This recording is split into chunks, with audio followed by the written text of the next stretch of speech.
There was two kinds of slaves.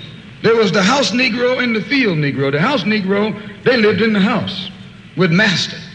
They dressed pretty good. They ate good because they ate his food, what he left. They lived in the attic or the basement, but still they lived near their master. And they loved their master more than the master loved himself. They would give their life to save their master's house quicker than the master would. The house Negro, if the master said, we got a good house here, the house Negro said, yeah, we got a good house here. Whenever the master said we, he said we. That's how you can tell a house Negro.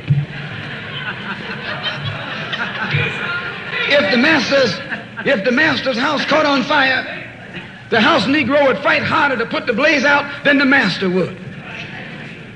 If the master got sick, the house Negro would say, what's the matter, boss? We sick.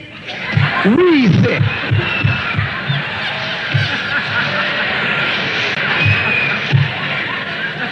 He identified himself with his master more than his master identified with himself. And if you came to the house Negro and said, let's run away, let's escape, let's separate, that house Negro would look at you and say, man, you crazy. What you mean separate? Where is there a better house than this? Where can I wear better clothes than this? Where can I eat better food than this? That was that house Negro. In those days, he was called a house nigger. And that's what we call him today because we still got some house niggers running around here.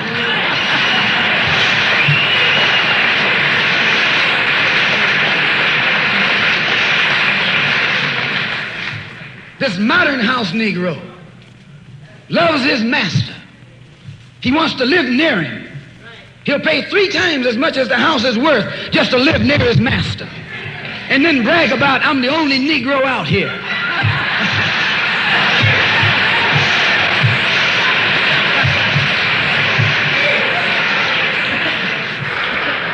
I'm the only one on my job.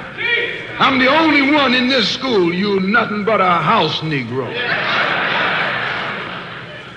And if someone come to you right now and say, let's separate, you say the same thing that the house Negro said on the plantation. What you mean separate? From America? This good white man? Where you gonna get a better job than you get here? I mean, this is what you say. I ain't left nothing in Africa. That's what you say. Why, you left your mind in Africa.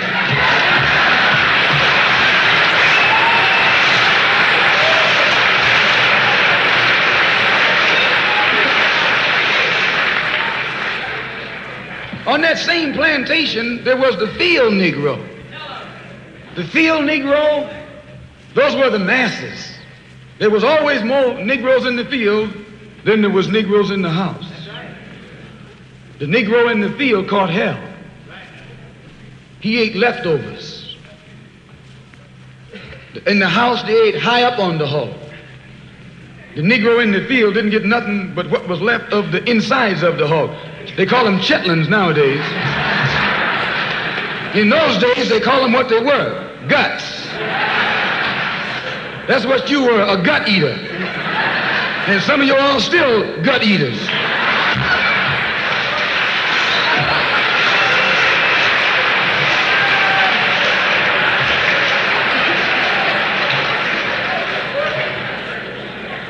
The field Negro was beaten from morning till night. He lived in a shack, in a hut. He wore cast-off clothes. And he hated his master. I say he hated his master. He was intelligent. That house Negro loved his master. But that field Negro, remember, they were in the majority. And they hated the master. When the house caught on fire, he didn't try and put it out. That field Negro prayed for a wind, for a breeze. When the master got sick, the field Negro prayed that he died. If someone come to the field Negro and said, let's separate, let's run, he didn't say, where are we going? He said, any place is better than here.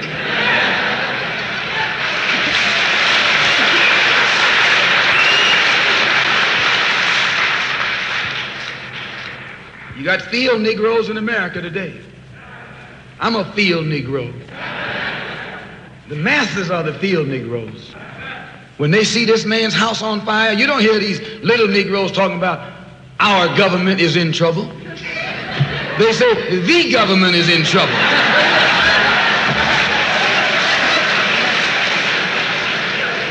Imagine a Negro, our government. I even heard one say our astronauts. They won't even let him near a plant. And our astronauts, our Navy, that's a Negro that's out of his mind. That's a Negro that's out of his mind. Just as the slave master in that day used Tom, the house Negro, to keep the field Negroes in check, the same old slave master today has Negroes who are nothing but modern Uncle Toms, 20th century Uncle Toms, to keep you and me in check, keep us under control, keep us passive and peaceful and nonviolent. That's Tom making you nonviolent. It's like when you go to the dentist and the man is going to take your tooth. You're going to fight him when he starts pulling. So they squirt some stuff in your jaw called Novocaine to make you think they're not doing anything to you. So you sit there, and because you got all that Novocaine in your jaw, you suffer peacefully.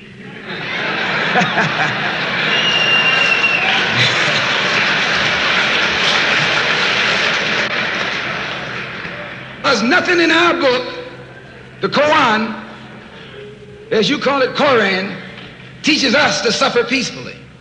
Our religion teaches us to be intelligent, be peaceful, be courteous, obey the law, respect everyone. But if someone puts his hand on you, send him to the cemetery.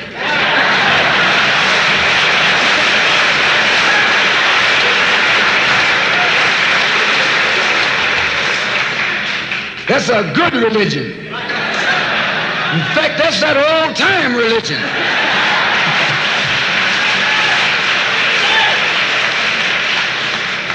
That's the one that Ma and Pa used to talk about. An eye for an eye, and a tooth for a tooth, and a head for a head, and a life for a life. That's a good religion. And then anybody, no one resents that kind of religion being taught but a wolf who intends to make you his meal. This is the way it is with the white man in America. He's a wolf, and you a sheep. Anytime a shepherd, a pastor, teach you and me not to run from the white man, and at the same time teach us don't fight the white man, he's a traitor to you and me. Don't lay down our life all by itself. No. Preserve your life. It's the best thing you got. And if you got to give it up, let it be even Stephen.